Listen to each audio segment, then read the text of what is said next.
भैया भैया, आप अभी तक यहीं पर बैठे हुए हैं? अरे छोटे, क्या बात है, क्यों शोर मचा रहा है?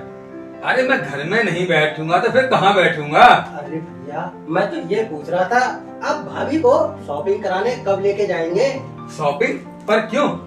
तुम्हारी भाभी ने तो ऐसा कुछ नहीं कहा मुझसे। अरे भैया, आप भी अब भाभी करवा चौथ की शॉपिंग के लिए आपसे थोड़ी कहेंगी, और आपको तो गिफ्ट खुद खरीद के लाके देना चाहिए। अरे छोटे, पर मैं तो ऐसी किसी परंपरा के बारे में आज तक नहीं सुना। अरे भैया, मैंने सुना है, अगर करवा चौथ पर पति अपनी पत्नी को गिफ्ट नहीं देता तो वो नाराज हो जाती है, और अगर नाराज होकर भाभी मायके चली गई तो हमारा क्या होगा? हे भगवान!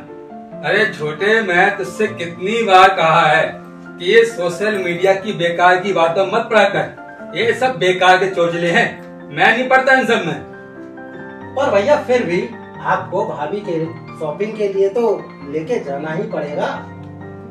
आपके भैया बिल्कुल सही कह रहे हैं भैया, ये दिखावा है, परंपरा नहीं। पर भाभी, इस समय तो मैंने देखा हर जगह गिफ्ट सेल और करवा चौथ के गिफ्ट के ऐड आने लगे, तो मुझे लगा जरूरी होगा।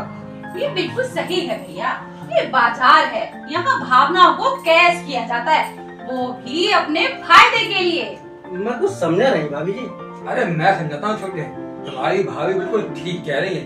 ये त्योहार होते हैं ना, ये हमारी आस्था और विश्वास के प्रतीक होते हैं, लेकिन समय के साथ साथ बाजार ने इस पे कब्जा कर लिया है। और अब तो हालत ये हो गई है कि बाजार ही तय करता है कि हम अपना त्योहार किस प्रकार मनाएंगे, ना कि हमारी परंपराएं।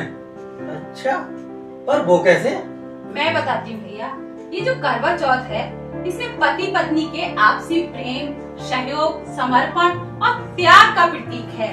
यहाँ पर पत्नियां पूरे दिन भूखी प्यासी रहकर ये दर्शाती हैं कि वो कठिन से कठिन परिस्थिति में भी अपने पति के साथ खड़ी हुई हैं, ना कि सिर्फ सुख में ही। बिल्कुल ठीक कहा। ये जो त्योहार है वो पति पत्नी के आपसी प्रेम को सेलिब्रेट करने का है, कोई बिजनेस डील नहीं कि एक हाथ से गिफ्ट दो और दूसरे हाथ से प्यार लो। जी हाँ, यही तो एक दिन होता है जिसमें पति पत्नी को जीवन का एहसास होता है, वरना तो पति पत्नी एक दूसरे को फॉर ग्रांटेड ही लेते हैं। बिल्कुल ठीक कहा तुमने। मेरा मानना तो ये है कि यही एक त्योहार ऐसा है कि जो भाग दौड़ की भरी जिंदगी में जो आजकल चल रही है, उसमें पति पत्नी को एक दूसरे के साथ पूरे दिन रहने का समय व्यतीत करने के लिए देता है, और एक दूसरे को केयर करने का भी सिखाता है, और साथ में जो उनके रिश्ते हैं उनको महसूस करने का भी काम करता है। समझ में आया? समझे बुद्धू राम? हाँ, समझ गया भैया। ये दिखावा, ये शॉपिंग सब सोशल मीडिया और टीवी की देन है। हमें अपने त्योहार अपनी परंपरा से ही बनाने चाहिए। बिल्कुल, ट्रेंड्स और जोक्स के चक्कर में रिश्तों का मजाक नहीं बनाना चाहिए। समझ गया भाभी जी। ये त्योहार पूजा पाठ, ईश्वर को धन्यवाद करने का एक तरीका है, ना कि किसी तरह का मजाक करने का।